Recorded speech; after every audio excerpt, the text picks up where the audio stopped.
Audi ut audiaris, dengarlah maka engkau akan didengarkan.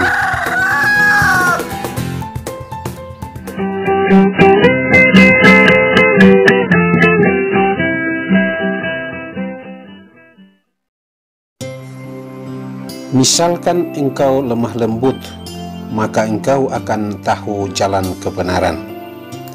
Saudaraku, siapa tak berpengalaman, singgahlah ke dalam hati, dirikanlah rumahmu, dan rebahkanlah akal budimu. Janganlah serumah dengan pencemooh, karena akan mendatangkan cemooh bagi diri sendiri. Janganlah mengecam orang fasik, tetapi kecamlah orang bijak, karena engkau akan dikasihi.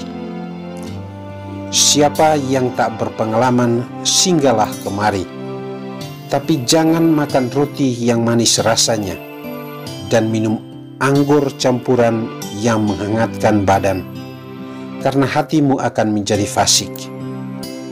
Berbijaklah dan berhikmatlah di dalam dunia ini, maka engkau akan hidup. Saudaraku, benar kata sang bijak, hidup itu tak semudah membalikan telapak tangan. Kadang kita berlari bahagia secepat kilat, tetapi kadang langkah terkulai tak berdaya. Hidup ini nampak seperti ditakdirkan. Ada siang dan malam, ada susah dan senang, ada langit dan bumi, ada terang dan gelap. Seperti itulah irama dan birama kehidupan berdentang, silih berganti dua sisi hidup hingga nyanyian malam tiba.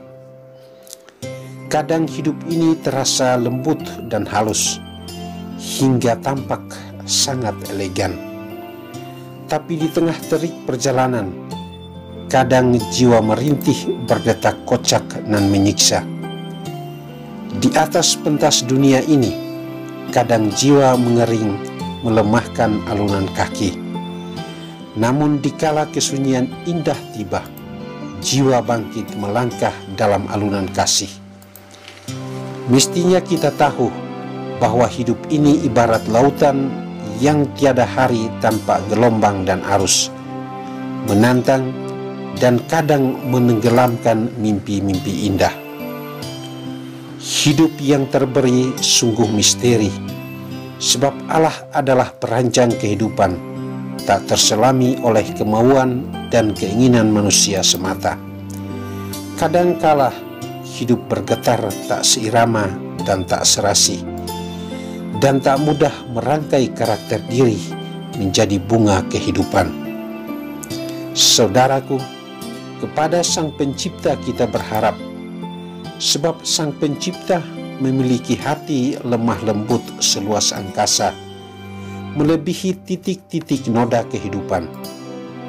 Ia menyayangi jalan pulang setiap insan menuju bahagia yang sejati, menyambut setiap insan yang penuh rendah hati datang padanya. Bukankah pernah ia berkata, "Berbahagialah orang yang lemah lembut, karena mereka akan memiliki bumi"? Kelemah lembutan hati mengelitik dan membungkam orang yang tinggi hati, mempermalukan arogansi, kesombongan dan iri hati. Allah tidak membenci seorang manusia pun, malah ia tetap setia pada janjinya, menurunkan hujan dan menerbitkan matahari bagi orang benar dan orang fasik. Allah sungguh simpati dan empati bagi orang-orang yang rindu pada jalannya, menyayangi mereka yang menemukan diri, merangkul dan merawat yang susah dan tak berdaya. Ia sungguh mencintai mereka yang mengenal dirinya, yang memuja dan memuji Allah Penciptanya. Jika Allah saja merendahkan diri dalam hidup manusia, lemah lembut dan rendah hati, simpati dan empati terhadap kita manusia, mengapa kita tidak demikian? Lemah lembut itu bukan tak kuat tak berdaya. Lemah lembut itu rendah hati untuk menemukan diri dan berjalan dalam kebenaran Allah. Lemah lembut itu sebuah sikap etik, tidak marah berlebihan dan tidak lembut berlebihan. Orang yang lemah lembut itu tegas pada waktu yang tepat, dengan cara yang tepat, dan dengan alasan yang tepat. Ia ada dalam kehendak bebas, mencintai sikap patuh dan taat pada kehendak Allah. Lemah lembut itu keindahan hidup. Ia turun ke dalam hati bagai embun membasahi bumi, membuat hati bercahaya kasih yang elok, terurai dalam tutur sapa, halus menenteramkan hati dan jiwa. Kelembutan itu melukiskan wajah Allah. Ya Allah, Engkau lembut dan rendah hati, jadikanlah hati kami seperti hati-Mu. Marilah lantunkan madah pujian ini dan sambutlah hari ini dalam kasih Allah. Sekian dan terima kasih. Pater Gorisniti, SVD.